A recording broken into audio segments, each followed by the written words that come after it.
Hello guys, नमस्ते, welcome back to my channel. मेरा नाम प्रज्ञा है और मेरा सिलेक्शंस बीपीएससी टीआरई 2 एग्ज़ाम के थ्रू मैथ साइंस सब्जेक्ट के लिए हुआ है फॉर क्लास 6 to 8। जैसा कि आप सबको समझ आ गया होगा क्योंकि मैं सेलेक्ट हुई हूँ मैथ्स एंड साइंस के लिए। दैट मीन्स कि मेरा जो बैकग्राउंड है वो मैथ्स और साइंस ही रहा है हमेशा से।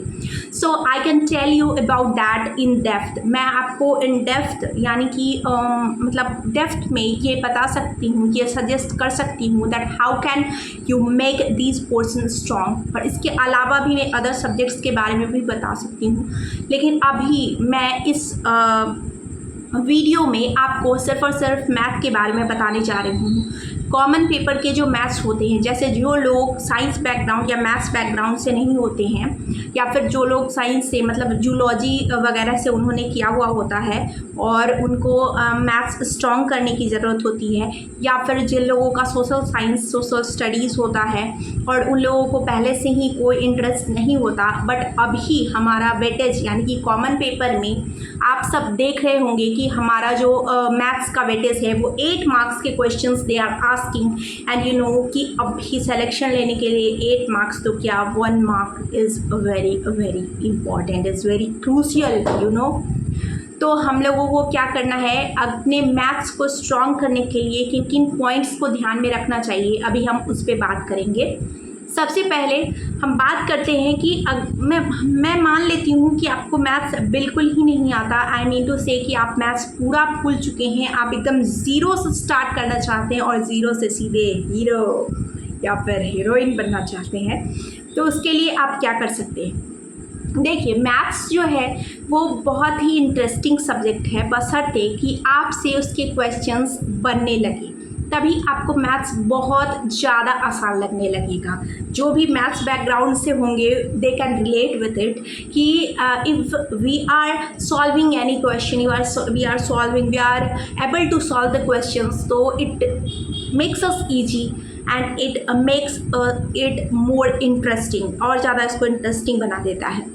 तो हम लोग बात कर लेते हैं कि स्टार्ट कैसे करें। सबसे पहला है कि स्टार्ट स्लो, आप धीरे धीरे स्टार्ट करें। मतलब धीरे धीरे स्टार्ट करने का मतलब क्या है कि जैसे आपका बैकग्राउंड एकदम अच्छा नहीं है, मतलब एकदम अच्छा कहने का in the sense I would like to be practical, और रियलिटी हम चेक लेंगे एक दूसरे के साथ, तभी जाके इम्प्रूव कर सकते हैं अपने आप को। इम्प्रूवमेंट करने के लिए हमें खुद को रियलिटी चेक देना बहुत ज़रूरी होता है। तो अगर मान लेते हैं कि जैसे आपको 3/4 के मैथ्स अच्छे से आते होंगे, 3/4 इन द सेंस कि आप HCF LCM वगैरह आप देखिए कि HCF LCM आपका आ रहा है कि नहीं। छोटे छोटे पॉइंट्स को आप देखिए, जैसे प्राइम नंबर किसे कहते हैं, नंबर के टाइप कितने होते हैं, नंबर डिजिट में क्या डिफरेंस है, नंबर्स में हम इवन नंबर ऑड नंबर किसे कहते हैं, और फिर उसके बाद उन सब चीज़ों को देखेंगे। उसके बाद हम लोग गुणज गुणन खंड इन सब की बातें करेंगे मतलब कि मल्टीपल सोचेंगे कि मल्टीपल किसे कहा जाता है, गुणनखंड किसे कहा जाता है। आई मीन टू से कि आप कोई भी 3 क्लास की बुक उठा लीजिए, और या फिर आप क्वेश्चन रैंडम क्वेश्चन सर्च कर लीजिए, क्वेश्चंस ऑफ क्लास 3, या फिर कोई भी आसपास में आपके बच्चे होंगे। If you want to be selected you will have to first treat yourself as a child. आपको सबसे पहले अपने आप को एक चाइल्ड, एक बच्चे के रूप में खुद को ट्रीट करना होगा। तो आपको क्या करना है, आपको उन सब क्वेश्चंस को उठा के देखना है कि हाँ चलिए मुझे अब आप बोलेंगे इतना छोटी छोटी बातें क्यों कर रहे हैं, तो हाँ कुछ लोग ऐसे हैं जिनका मैथ्स वीक है, मैं सबकी बातें कर रही हूँ। तो आपको बस अपने आप को चेक कर लेना है कि आपका बैकग्राउंड 3 4 5 तक ये बेसिक आपको आ रहा है या नहीं। स्क्वायर, और फिर दूसरा पॉइंट है कि आप क्या करेंगे, अपने कैलकुलेशन को फास्ट करने की कोशिश करेंगे। स्क्वायर रूट, स्क्वायर और क्यूब यानी कि वर्ग और घन पहले आप याद कर लेंगे। 30 तक याद कर लीजिए, 30 तक आप स्क्वायर याद कर लीजिए और 20 तक कम से कम घन याद कर लीजिए, तो आपके लिए बेनिफिशियल होगा। फिर उसके बाद ये आपको वहाँ हेल्प करेगा, डेली उसको रिवाइज करिए। उसके बाद आप स्टार्ट करिए स्लो से। जैसे आप LCM HCF पहले पढ़ चुके हैं, मतलब LCM HCF आपका अच्छा है, तो LCM HCF से रिलेटेड आप खोजिए कि LCM HCF रिलेटेड क्वेश्चंस, तो आपको क्वेश्चंस वैसे मिल जाएंगे बहुत सारे, तो आप उसको सॉल्व करिए। मतलब उससे रिलेटेड बहुत सारे क्वेश्चन होते हैं, जैसे 3 घंटियाँ एक साथ बजी, इतने इतने सेकंड पे बजी तो एक साथ कब बजेंगी, ऐसे करके क्वेश्चन होते हैं। मिठाइयाँ सजानी है तो मैक्सिमम हम कितने नंबर का स्टैक लगा सकते हैं, ये सब क्वेश्चन आपको मिल सकता है एग्ज़ाम में। फिर उसके बाद ऐसे करके आप हौले हौले शुरू करेंगे and you have enough time per day. आप 1 आवर मैथ्स को ज़रूर दीजिए, 1 hour and 30 minutes। If you are a full time student you can dedicate this time, ये आप इतना टाइम डेडिकेट कर सकते हैं। इसमें कोई बहुत ज़्यादा आपको ये नहीं करना पड़ेगा। देखिए, आप जब खुद से इतना ज़्यादा मेहनत करेंगे ना, तब जाके कम से कम नेक्स्ट टाइम आपको ये एग्ज़ाम देने बैठेंगे तब आपको ये मलाल नहीं होगा कि हाँ मैंने मेहनत ही नहीं किया तो मैं सिलेक्शन की बात कैसे कर सकती हूँ या कर सकता हूँ। तो आपको इस तरह से स्लोली स्टार्ट करना है, और जब आप अपने डेप्थ को ऐसे चैप्टर बाय चैप्टर आप कर सकते हैं। फिर दूसरा है कि जब आप ऐसे बेसिक नॉलेज को गैदर कर लेंगे ना, मतलब कि एलसीएम एचसीएफ कैसे निकाला जाता है, फिर आपका फ्रैक्शन वाला कैसे निकाला जाता है, या फिर आपका प्रॉफिट एंड लॉस के क्वेश्चन कैसे बनते हैं, तब आपका आएगा टाइप की बात आएगी। मतलब कि प्रॉफिट किसे कहते हैं, लॉस किसे कहते हैं। अगर आपको यही नहीं पता होगा प्रॉफिट हम किस पे काउंट करते हैं, सीपी पे काउंट करते हैं, एसपी पे काउंट करते हैं, यानी कि लाभ या हानि की गणना हम लोग क्रय मूल्य पे करते हैं, विक्रय मूल्य पे करते हैं। अगर वो तो उसके बाद जब आपको ये बेसिक स्ट्रॉन्ग हो जाएगा तब आपको क्या करना है, आपको आप प्रीवियस ईयर क्वेश्चन को उठाना है, चाहे वो 6 to 8 का हो, 1 to 5 का हो, 9 10 का हो, 11 12 का हो, और उनके कॉमन पेपर के मैथ्स के क्वेश्चन की, ये मैं थर्ड पॉइंट बता रही हूँ, उनके कॉमन पेपर के मैथ्स के क्वेश्चन को उठाना है। जैसे सपोज दैट आप ये कर लीजिए कि आज 1 to 5 या 6 to 8 TRE 1 के क्वेश्चन को आप उठाइए, तो 6 to 8 उस टाइम नहीं हुआ था, तो TRE 1 के 1 to 5 और 9 to 10 और 11 12 के क्वेश्चन को उठाइए, और उसमें से प्रॉफिट एंड लॉस सोच लीजिए कि आज मैं प्रॉफिट एंड लॉस के, या फिर आप TRE 1 2 3 सबके उठा लीजिए, और आज मैं प्रॉफिट एंड लॉस के क्वेश्चन सिर्फ सर्च करूंगी और गैदर करूंगी उसको एक साथ। उन सारे क्वेश्चंस को नोट डाउन कर लीजिए एक साथ जब नोट डाउन कर लेंगे और उन सारे क्वेश्चन को सॉल्व करिए, क्वेश्चन नोट डाउन करिए, वहाँ पे सॉल्व करिए।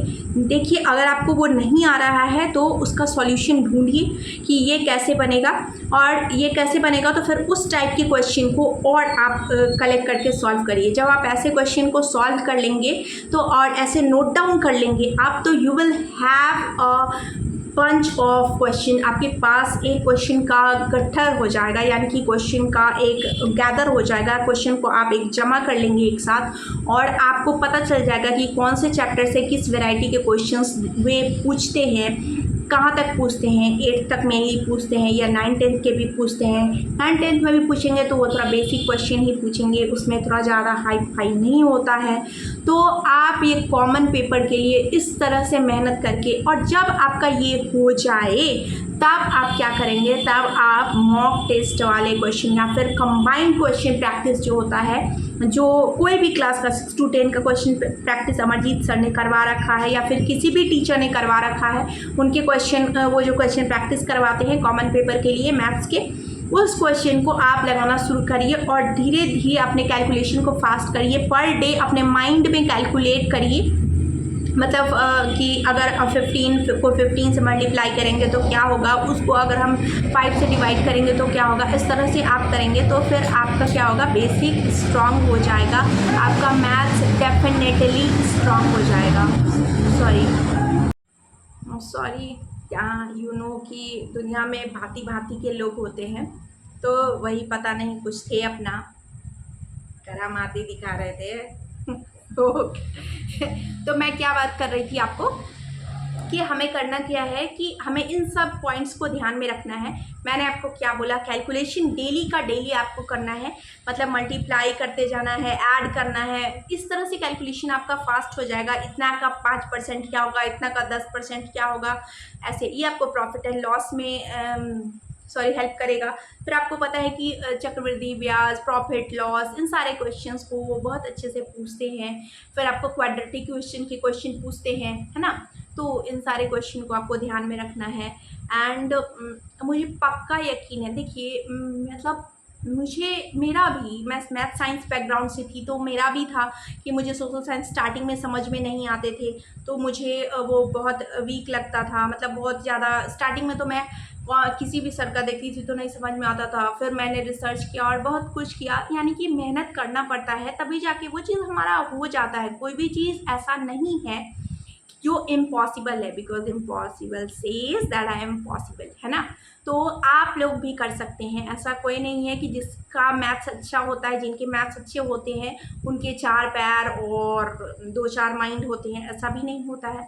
हमें बस कंसिस्टेंसी के साथ करना है। हाँ, बी कंसिस्टेंट, अपने मेहनत के साथ कंसिस्टेंट रहिए, मेहनत डेली करिए, डेली टाइम दीजिए मैथ को। और जब आपका 2 मंथ खत्म आने आएगा ना, होने आएगा, मैंने जो पॉइंट्स को बताया है उन सारे पॉइंट्स को आप ध्यान में रखेंगे, तो जब सेकेंड मंथ खत्म होने वाला होगा तब आपको लगेगा कि अरे मैथ्स को जो मैं इतना हार्ड समझती थी वो इतना इजी कैसे हो गया, वो आराम से हो जाएगा। और मैं आपसे रिक्वेस्ट करूँगी कि प्लीज़ अपने भाग्य और तुक्के के भरोसे मत छोड़िएगा, कि लोग बोलते हैं कि 2-3 क्वेश्चन तो ऐसे भी बन जाता है, 2-3 क्वेश्चन बन जाएगा, लेकिन जब मैथ्स को हम 8 के 8 मैथ क्वेश्चन सॉल्व कर सकते हैं, मान लेते तो उसमें से मेरा 5 या 6 भी सही हो जाएगा, तो 2-3 क्वेश्चन, 2-3 नंबर तो और ऐड हो गया ना हमारे एग्ज़ाम में।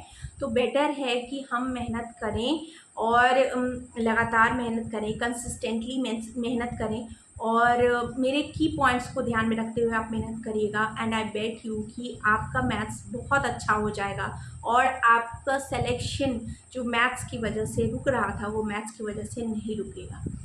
बस मेरे पॉइंट्स को ध्यान रखिएगा और इसी तरह से करिएगा, बेसिक स्ट्रॉन्ग करिएगा अपना, तभी जाके सिलेक्शन एकदम ईजी हो जाएगा। बाकी मिलती हूँ आपसे नेक्स्ट वीडियो में। Till then take care, bye bye, happy studies. Study को एंजॉय करते हुए पढ़िए, अपने इस पीरियड को एंजॉय करते हुए पढ़िए, और ईश्वर से, अपने ऊपर वाले से दुआ मांगते रहिए, उनसे प्रे करिए कि वो आपके इस जर्नी में आपको हेल्प करते रहें। टिल देन मिलती हूँ आपसे नेक्स्ट वीडियो में। Till then take care, bye bye, and all the best for your preparation, and bye bye. और हाँ, वीडियो अच्छी लगे तो please like it, share it with your friends and subscribe to my channel, and please comment down below कि आपको ये video कैसी लगी। Bye bye everyone.